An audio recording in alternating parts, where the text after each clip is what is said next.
Okay, this is a quick video on how to grade your students. Right, you can see here, I've got straight in that on the right hand side of the report, trimester report, we've got the different elements listed here. So we have punctuality and attendance, attitude and participation, speaking, listening, reading and writing, and grammar and vocabulary, and general progress, and finally the exam mark. When you first open a trimester report for your students, you will not, or you shouldn't have done the exam yet. So effectively you will be just filling in these marks, okay, with the exception of the exam mark. Alright. As you'll see, when you go to each drop down, there's 1 to 10 to choose from, okay, for your information. 1 to 4 is a fail, a 5 is a pass, which is categorized as sufficient, okay. A 6 is about average or just above average, and a 7 is good, 8 very good, 9 excellent, 10 perfect, okay. With the exception of the first element, which is punctuality and attendance, okay, you shouldn't be given any 10s under normal circumstances, okay. If you're given a 10, then realistically, especially for some of these elements down below, probably they shouldn't be in that group, okay. But I'm pretty sure under normal circumstances all the children that you do have in your classes are usually in the right group, okay. So realistically, you should be choosing for a normal student, all the students in the class, providing they're all normal students that are coping, should be all getting between a 5 and a 9, okay. The average should be a 7, really, okay. It's very difficult to say what to for me to tell you what to give the students. Obviously, as you're well aware, in the class, in all the classes, because we have got quite big classes between 8 and 9 up to 12, okay, you've normally got a spread of students, okay. So bear in mind that realistically the average should be more or less a 7, a 7.5 under normal circumstances. Well aware that there might be 1 or 2 groups that are slightly, and you'll be able to see them yourselves. If you're teaching more than one group at a specific level, you'll probably be well aware that maybe there is a slight difference between the groups, and that should be reflected as well in the grades, okay. But under normal circumstances, we'd expect in every group to have maybe 1 or 2 weaker students, 1, 2 or 3 weaker students, and 1, 2 or 3 stronger students, okay. So you probably find that most of the time the weaker ones will get between a 5 and a 6, and the stronger ones should be getting maybe an 8 or maybe a 9 on the exception, okay. But what I would like to talk about is just very quickly, I'd like you to explain to you some of the difficulties we have and the difficulties that we have had in the academy in the past. As you're well aware, it's nice to be able to give constructive criticism, because obviously you've got the comments here that you'll need to, they should be reflecting the results that you give. So obviously with those, with the comments and constructive criticism, obviously the idea would be for the child to take those things on board and improve. So we do need room for improvement. So my advice would be, especially at the start of the year, the first trimester exam, to make sure there is plenty of room left there for improvement, okay. So be quite reluctant to give more than a 7, okay, for anybody really.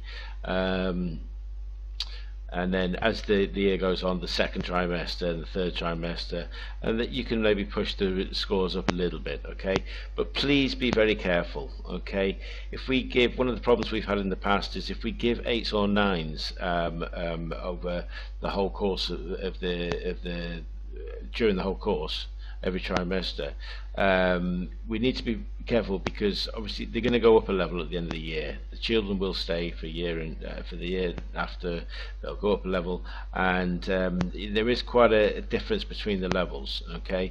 One of the things that can happen if we're not careful is if we overgrade a student in a particular year, when they get to the following course, they can struggle an awful lot. It's very difficult going from one level to the next.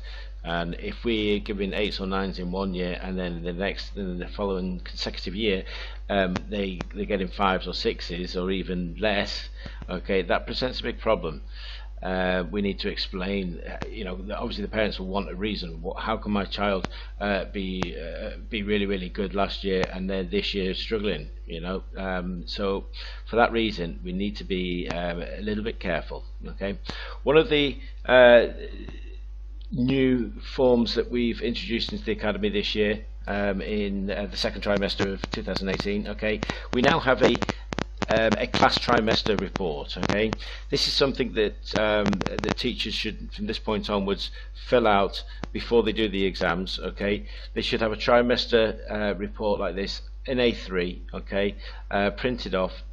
This will allow you to see previous trimester scores. Okay, this will help you, should help you as well, choose and compare individual students in the class. Okay, as you can see from this one here, which is by Aaron for trimester 2, okay, a kids 2 group. Okay, we can see that the average here, there's quite a lot of 7s and 8s and a few 6s. Okay, this is pretty much a perfect report in terms of it's a normal class. Okay, it doesn't appear to have anybody really great, and it doesn't have anybody failing either, so hopefully that's the case. But you'll also notice at the bottom of each of the elements we can see an average. Okay, this is both to help you as a teacher, okay, and also the academy as well, because what we don't want to do is we don't want to overgrade, should I say, the students in a particular class. Obviously every teacher is different, they've got a little bit of a different perception of what's very good and what's just expected, should I say. So this is going to allow us, from an academy point of view, just to check that there's no excessive marking, either high or low. Obviously this is a good way for you to see that you're marking it consistently as well. Okay, if you can see the marks, the average marks for the first trimester, and compare them to the second, you'd probably expect a little bit of an improvement on the average marks and across the board as well. Obviously if you've got the ability to see how a particular student has done in the first trimester, that's going to help you to decide what grade to award in this trimester, in the second trimester, for example, in this case. Also, this is going to highlight, it's going to make it a lot easier for you to kind of separate the children out and give them the correct grading. Okay, as I mentioned before, you normally find there's maybe 1 or 2 or 3 weaker students in every class, and 2 or 3 stronger students. Okay, this is going to allow you to grade them according to each other as well, and compare them to one another. On top of that, obviously, as you'll see on the right hand side here, you have the comments that you can put in. So instead of going backwards and forwards to Zoho to put individual grades on there bit by bit, this will allow you to collect all the grades in one big go, okay, and have all the comments there, and that way you only need to go to Zoho once. Once it's finished, once it's complete, you can go to Zoho and just copy and paste all the comments and all the grades into Zoho, and that should save you a little bit of time. It also allows you to have some sort of reference, and it allows us in the academy to check things, as I mentioned before.